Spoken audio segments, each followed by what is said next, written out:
제가 사는 필라델피아에는 숲이 많이 있습니다. 이 필라델피아가 있는 주가 펜실베니아 주인데요. 이 실베니아라는 말이 숲의 나라라는 뜻입니다. 그래서 그 숲이 많은 곳에 공원이 잘 갖춰져 있고요. 그 공원에서 아이들과 함께 산책하는 것이 제가 하는 거의 유일한 운동이라고 말씀드릴 수 있습니다. 그 공원에 아이들과 산책하러 갈 때마다 제가 주차장에서 고민하는 것이 있는데 뭐 심각한 건 아니고요. 전화기를 가지고 내릴 것인가, 차에 두고 내릴 것인가, 지갑을 가지고 갈까, 두고 갈까, 물병이라도 하나 들고 손에 들고 걸어가야 되나, 아니면 그냥 갔다 와서 마실까.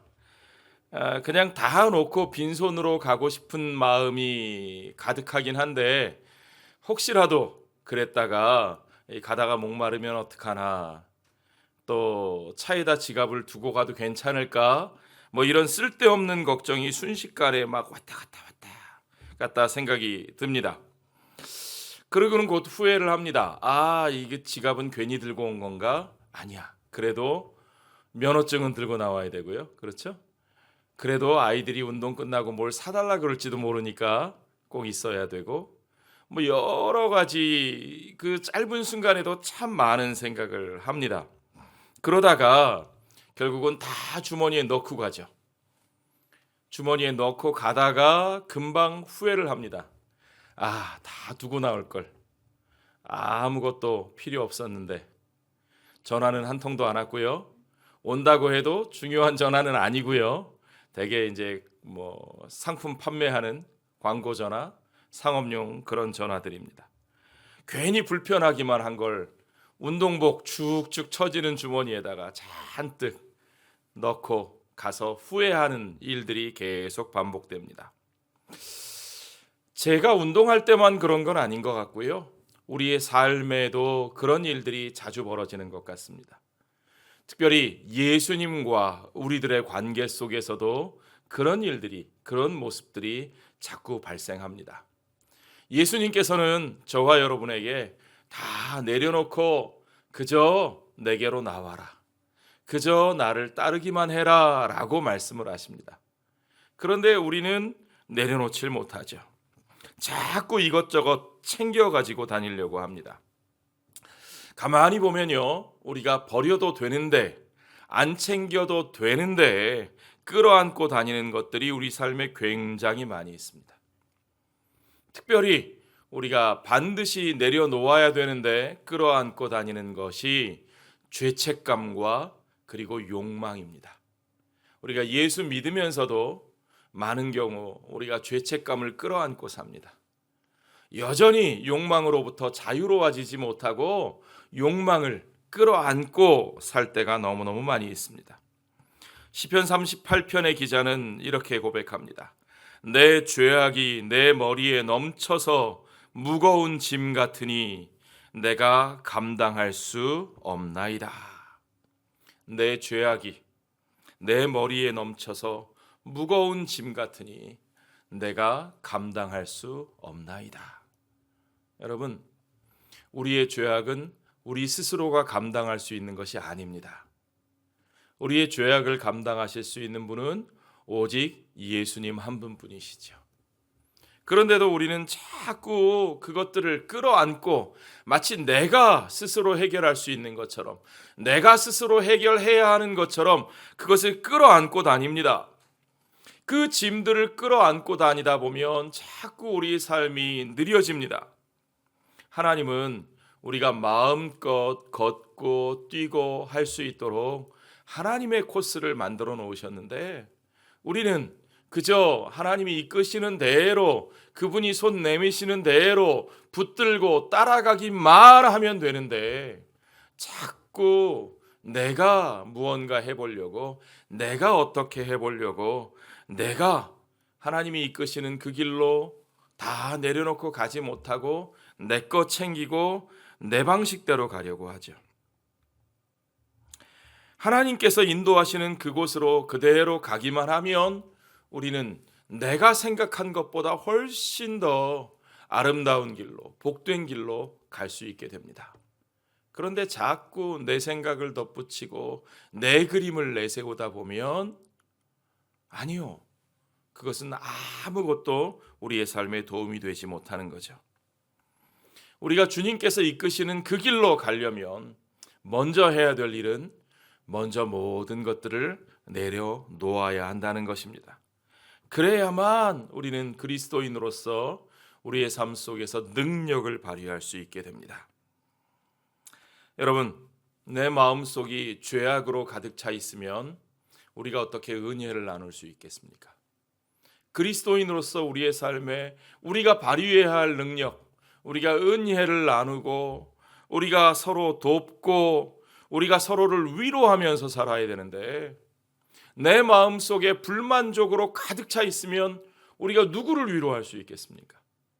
내 손에 짐을 잔뜩 들고 있어 보세요, 여러분.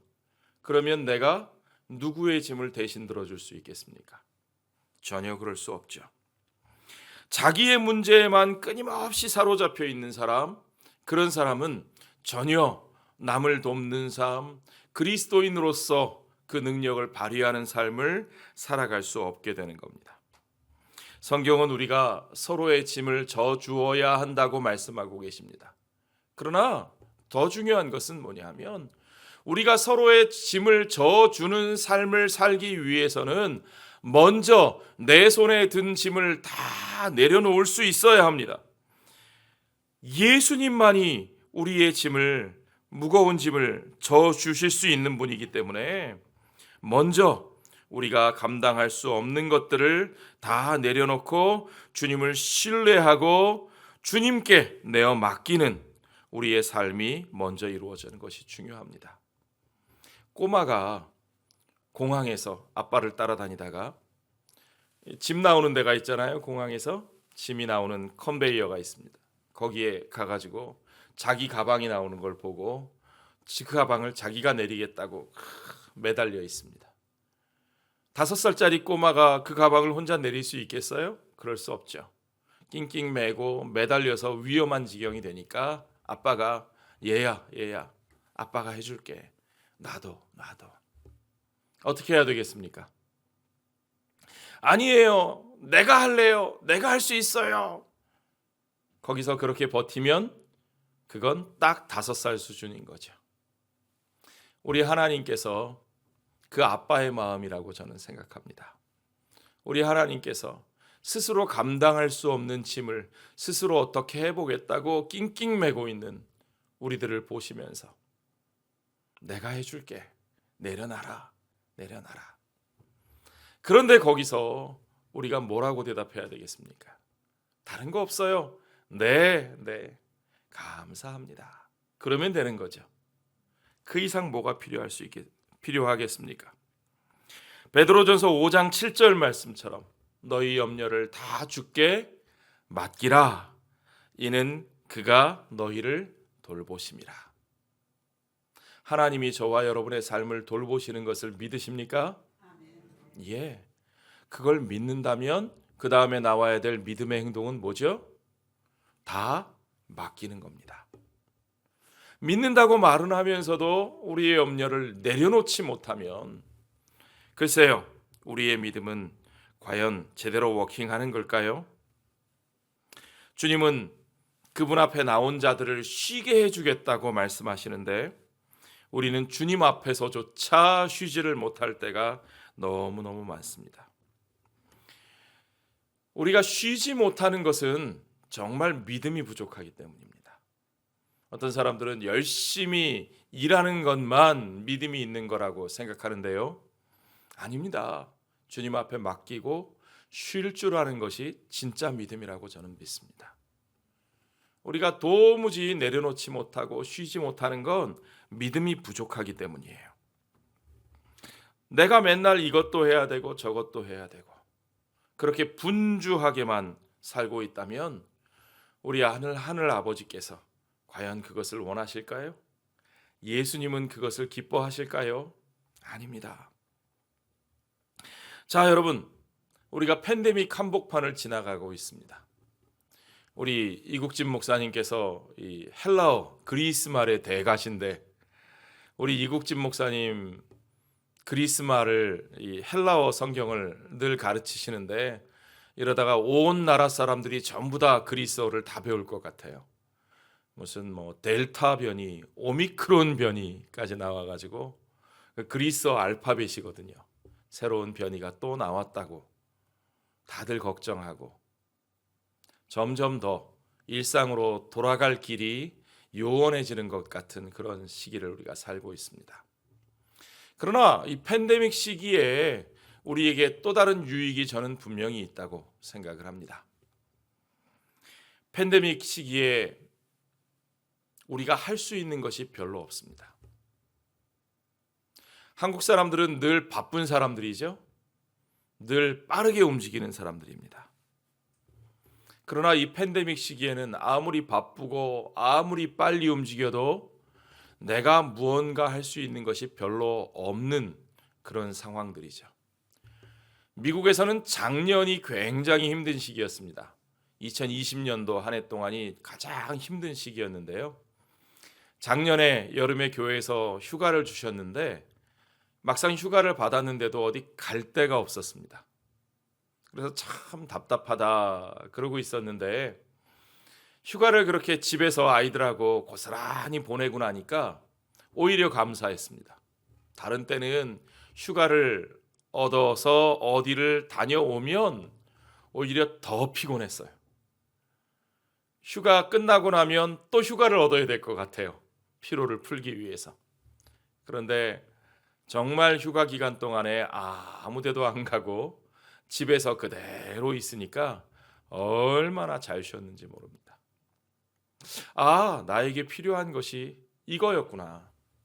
정말 그대로 내려놓고 그대로 쉴 수 있는 것. 사실 우리가 쉼을 누리지 못하는 이유는 우리의 욕망 때문입니다. 우리 마음이 온유하지 못하고 겸손하지 못해서 우리는 자꾸 더 큰 걸 바라봅니다. 더 많은 것을 갖고 싶어 합니다. 그러니까 모든 것에 만족이 없고 불만족스럽기만 합니다. 여러분, 불만족이라는 것은 감옥과도 같습니다. 욕망이라고 하는 것, 끊임없는 불만족이라고 하는 것은 우리에게서 자유를 빼앗아 갑니다. 욕망이라는 감옥에 나도 모르는 사이에 갇히는 거예요. 우리는 자유라고 하는 것을 흔히 생각하기를 내 마음대로 할 수 있는 것이 자유다라고 생각을 하죠. 내 마음대로, 내가 원하는 대로 내 욕망이 다 채워지고 이루어지는 것이 자유다라고 생각을 합니다. 그러나 아니요. 욕망이 채워질 수 있는 사람은 어디에도 없기 때문에 욕망을 끊임없이 갈구하다 보면 우리는 욕망이라는 감옥에 갇혀서 그 쇠창살을 붙들고 있을 수밖에 없는 거죠. 모든 사람들이 욕망에 갇혀 삽니다. 끊임없이 무엇인가를 원합니다. 항상 더 큰 것을 바랍니다. 더 좋은 것, 더 빠른 것, 더 쾌적한 것, 더 넓은 것을 원합니다. 그러다 원하던 것 그 하나를 얻게 되면 이제 행복할 거다. 내가 이제는 더 이상 욕망에 얽매이지 않을 거다라고 생각하는데 그런가요? 천만에요. 전혀 그렇지 않습니다. 여러분, 자동차를 새로 구입해 보신 분들 아마 아실 겁니다. 제가 처음 제 차를 가졌을 때 너무 좋아서요. 차를 집에다 딱 가져다 놓고 차에 타서 이것저것 만져보고 뜯어보고 해보고 뭐 이렇게 뜯어본다는 게 차를 뜯어본다는 뜻이 아니고요. 매뉴얼을 하나하나 이렇게 뜯어보면서 차 이것저것 이 기능 저 기능 살펴보면서 너무 신기하고 좋아가지고 그만 밤을 꼴딱 새워버렸어요. 차 안에서요. 그렇게 좋아하던 차였는데요. 딱 그 차의 새 차 냄새가 사라질 때쯤 되니까 이제 더 이상 이 차에서 새로운 기능을 내가 모르는 기능이 없어질 때쯤 되니까 아이고 그냥 그렇더라고요. 별로 이제는 새로운 것도 없고 좋은 것도 없고 불만이 생기고, 영국 속담에 이런 속담이 있습니다. 하루가 행복해지고 싶으면 이발을 해라. 일주일이 행복해지고 싶으면 결혼을 해라. 참 슬프지 않습니까, 여러분? 결혼해서 행복이 일주일밖에 안 간대요. 예. 한 달을 행복하고 싶거든 말을 사라 그랬습니다. 예전에 말이니까 오늘날로 하면 자동차에 해당한다고 말할 수 있겠죠. 차를 사면 딱 한 달 행복한 게 맞는 것 같습니다. 지나고 나면 또 똑같습니다. 또 새로운 욕망, 새로운 불만족이 우리를 덮쳐올 수밖에 없습니다. 어떤 사람들은 직장이 마음에 안 드니까 새 직장으로 옮기려고 그렇게 찾아 헤맵니다. 그러다 새 직장을 얻으면 어떻게 돼요? 똑같습니다.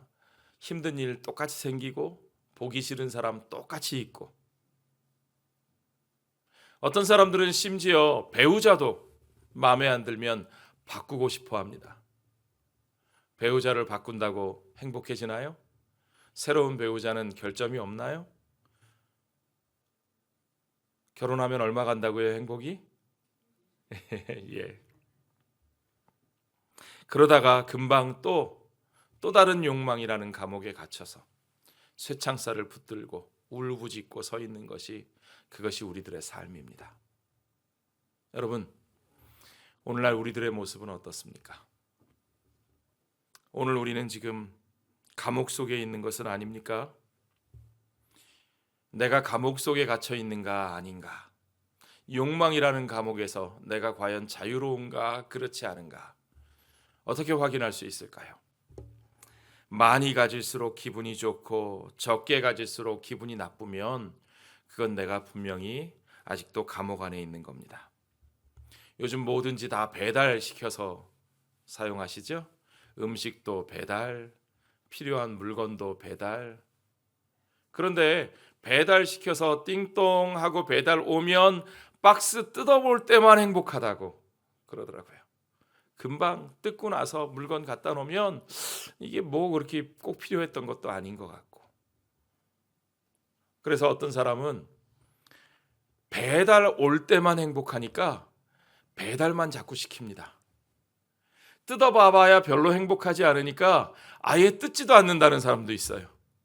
자꾸 배달시켜서 옆에 쌓아놓고 또 새 거 배달시켜서 또 옆에 쌓아놓고, 정말 욕망이라는 감옥에 갇혀 있는 거죠. 그러면 문제가 있는 겁니다.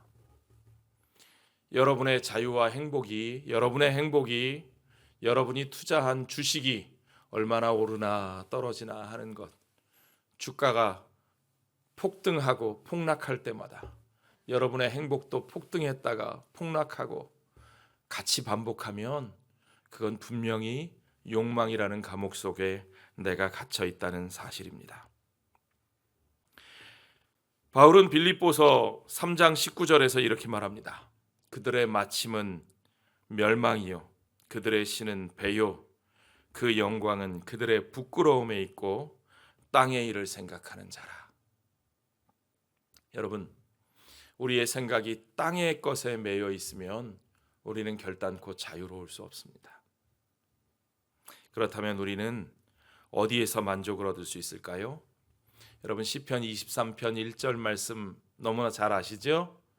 우리 같이 암송해 볼까요? 여호와는 나의 목자시니 내게 부족함이 없으리로다. 여호와는 나의 목자시니 내게 부족함이 없으리로다. 오직 나의 목자 되신 하나님, 그 하나님이 내 삶을 인도하고 계시다는 사실, 그 사실을 분명하게 우리가 알고 믿고 그 하나님과 동행할 때에 우리에게 부족함이 없는 진정한 만족을 얻게 되는 것을 여러분 믿으시기 바랍니다. 우리가 원하는 분이 하나님 한 분뿐일 때, 우리가 정말 하나님을 원할 때 우리는 무언가를 소유하려는 욕망으로부터 자유할 수 있게 됩니다. 어떤 것도 하나님을 알고 하나님을 사랑하는 것과 비교할 수 없기 때문입니다. 하나님이 모든 것을 채워주실 수 있음을 신뢰하고 하나님이 우리를 이끄시는 그 길이 가장 복된 길임을 신뢰하고 믿음으로 따라 나갈 때 그때만 우리는 진정으로 만족할 수 있습니다. 미국의 어떤 유명한 부자가 세상을 떠났습니다. 세상을 떠나니까 기자들이 막 몰려와서 그 사람의 회계사에게 물어봤습니다. 그가 죽으면서 재산을 얼마나 남겼습니까? 회계사가 뭐라고 얘기했는 줄 아십니까? 다 남겼습니다. 그 말은 무슨 뜻이죠? 하나도 가져가지 못했다는 뜻입니다. 아무것도 가져가지 못했다는 뜻입니다. 여러분, 우리가 주님께로부터 받아 누리는 것을 세어볼 수 있어야 하겠습니다. 얼마나 많은 것을 소유했는가, 얼마나 많은 것을 움켜쥐고 있었는가 하는 것으로 우리의 복이 결정되는 것이 아니에요. 주님께서 우리에게 주신 것, 그 속에서 내가 얼마나 참으로 복을 누리면서 살았는가. 내가 누린 만큼, 내가 기뻐하고 감사하고 누린 만큼 내 것이지요. 남겨놓고 간 건 내 거 아닙니다. 그렇죠? 예, 남겨놓고 간 건 내 거 아닙니다. 우리가 누리는 것은 세상에서 우리가 갖지 못한 것보다 훨씬 더 큰 것을 믿으시기 바랍니다. 세상에서 내가 갖지 못한 것만 바라보는 분들이 있어요. 자, 여러분, 내가 행복해지기 위해서는 내가 어떤 것만 있으면 행복하겠다 이렇게 생각하시는 분들이 있죠. 그런데 여러분, 내가 뭐만 있으면 행복할 것이다 라고 생각하는 그 순간 나는 불행한 사람이 되는 겁니다. 왜요? 내가 뭐만 있으면 행복하다라고 생각하니까요. 지금 나는 그게 없으니까 그걸 바라는 거잖아요. 내가 없는 무언가가 내게 있어야 행복하다라고 생각하는 그 순간 바로 나는 불행한 사람이 되는 거죠. 그렇습니다. 우리가 이 땅에서 손에 쥔 그 어떤 것도 우리가 끝까지 영원히 진정으로 소유할 수 있는 것이 아닙니다. 가만히 생각해 보면요, 산다는 것은 내가 소유할 수 없다는 것을 인정하고 받아들이는 과정인 것 같아요. 내가 언제나 젊을 것 같았고 내가 언제나 건강할 것 같았는데, 그런데 어느 순간인가 보면 젊음도 내 것이 아니고 어느 순간에 보면 건강도 내 것이 아닙니다. 심지어는 내 속으로 낳아서 내 손으로 키운 자식도 내 것인 줄 알았는데 내 것이 아니죠. 어떤 분들은 끝까지 자기 거라고 우기는 분들이 있어요. 끝까지 내 거라고 우기는 분들이 있어요. 그 순간 불행해지는 겁니다. 내 것일 수 없는 것을 내 것이라고 우기는 그것만큼 불행한 관계가 없죠. 그렇다면 우리는 이 욕망이라는 감옥을 어떻게 벗어나 어떻게 참다운 자유를 누릴 수 있게 될까요? 여러분, 주님은 주님께 나올 뿐만 아니라 주님의 멍에를 메고 주님께로부터 배우라고 우리에게 말씀하고 계십니다. 오늘 본문의 29절을 보시죠. 나는 마음이 온유하고 겸손하니 나의 멍에를 메고 내게 배우라. 그리하면 너희 마음이 쉼을 얻으리니. 우리 어르신들 멍에가 뭔지 다 아시죠? 밭을 갈 때 쟁기로 갑니다. 그 쟁기에 줄을 묶어서 소나 말을 이렇게 소나 말에게 쟁기를 끌 수 있도록 등에 이렇게 이렇게 굽은 나무를 그 등에 얹습니다. 그게 멍에입니다. 우리나라에서는 보통 소 한 마리가 그 멍에를 얹고 쟁기를 끌게 되는데 아마 이스라엘에서는 2마리가 나란히 같이 끌도록 했던 모양입니다. 멍에를 소 2마리가 같이 나란히 등에 얹고 같이 쟁기질을 합니다. 뭐가 제일 중요하겠습니까? 소 2마리가 같은 방향으로 나란히 서서 같이 가는 게 중요한 거죠. 우리 예수님이 뭐라고 말씀하셨어요? 내 멍에를 메고 내게 배우라. 주님의 멍에를 맨다, 주님과 함께 멍에를 맨다는 뜻이에요. 그 말은 무슨 뜻입니까? 주님과 함께 멍에를 매려면 주님과 같은 방향으로 서서 주님과 같은 방향으로 나가는 것이 중요한 거죠. 저는 이것이 자유의 비결이라고 믿습니다. 우리 믿는 사람들이 믿음 안에서 참다운 자유를 누리고 살려면 먼저 주님의 멍에를 메고 주님과 함께 서서 주님이 따라가시는 그 방향으로 가는 게 중요해요. 다른 방향으로 갈 수 없습니다. 그분과 함께 그분이 가시는 길로 그분의 방향을 따라가는 것이 중요합니다. 그분께로 와서 쉼을 얻겠다고 하면서 그분이 가시는 방향으로 가지 않고 내가 추구하는 가치, 내가 추구하는 방향을 따라 계속 가겠다고 고집하면 우리는 결코 그분이 주시는 자유를 누릴 수 없는 것입니다. 그분의 방향으로 돌아서서 그분의 뜻을 배우고 그분의 방식으로 사는 것을 배워야 합니다. 많은 사람들이 하나님을 믿는다고 말하면서 자기 방식대로 삽니다. 하나님, 내가 이렇게 살 테니까, 내가 이것을 원하니까 하나님, 나에게 그것을 채워주세요. 이렇게 해주세요. 마치 무슨 램프의 요정처럼 하나님을 내가 원하는 것을 채우는 도구로 사용합니다. 아니요. 그래서 여전히 우리는 욕망의 종으로 삽니다. 그래서는 우리가 절대로 자유를 누릴 수 없어요.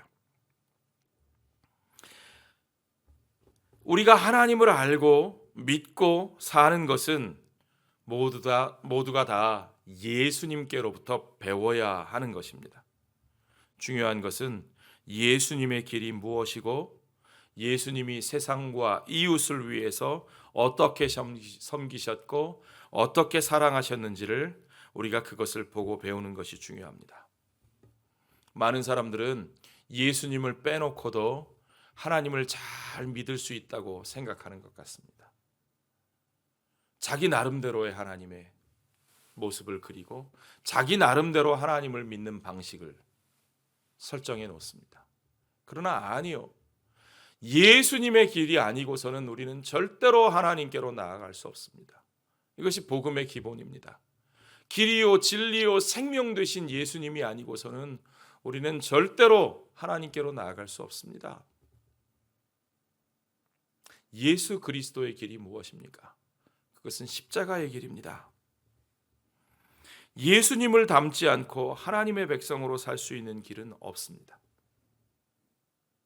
예수님은 십자가의 길을 걸어가셨는데 우리는 편하고 풍요롭고 내 마음대로 내 욕망을 다 채우는 길을 걸어가겠다고 말하면서 그러면서 우리가 하나님의 자녀로 살겠다?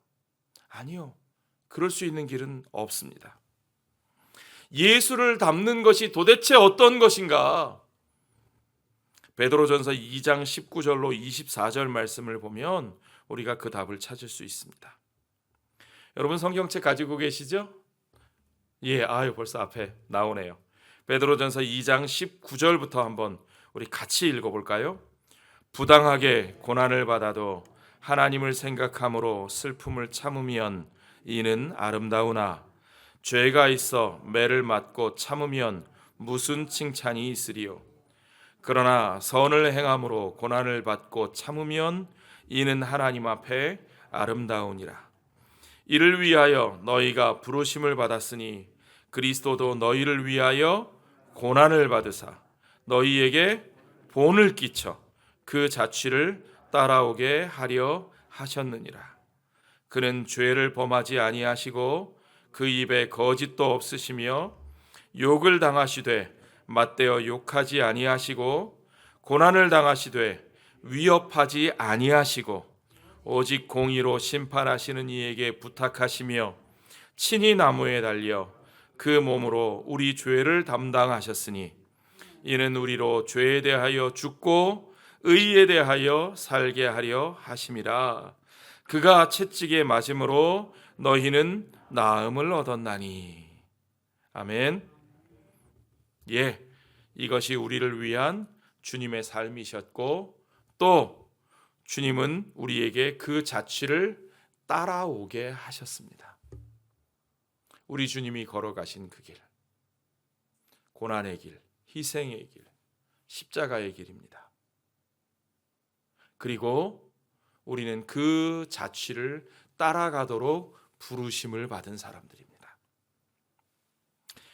어떻게 그렇게 사느냐고, 너무 어렵고 힘든 것 아니냐고 그렇게 반문하실지 모르겠습니다. 저는 절대로 그렇지 않다고 믿습니다. 우리 주님 뭐라고 말씀하셨습니까? 주님의 멍에는 어떻다고요? 쉽다고요. 예. 주님의 짐이 어떻다고요? 가볍다고 말씀하셨어요. 그 말은 무슨 말입니까?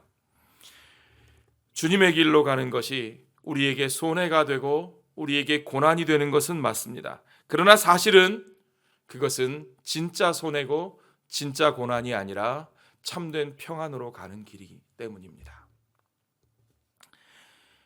사실은 그것이 참된 삶을 얻는 길입니다.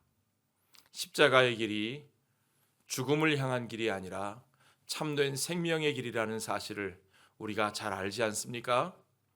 그런데 왜 우리가 십자가의 길로 가지 않습니까? 부활을 위해서 가는 길은 오직 십자가 외에 다른 길은 없는 것을 여러분 믿으시지요? 그렇습니다. 그것이 진짜 자유를 향해서 나아가는 길입니다. 주님을 따라가는 것이 불편한 길이고 그것이 우리를 구속하는 길이라고 생각하지만 사실은 그것이야말로 참된 자유를 얻는 길입니다.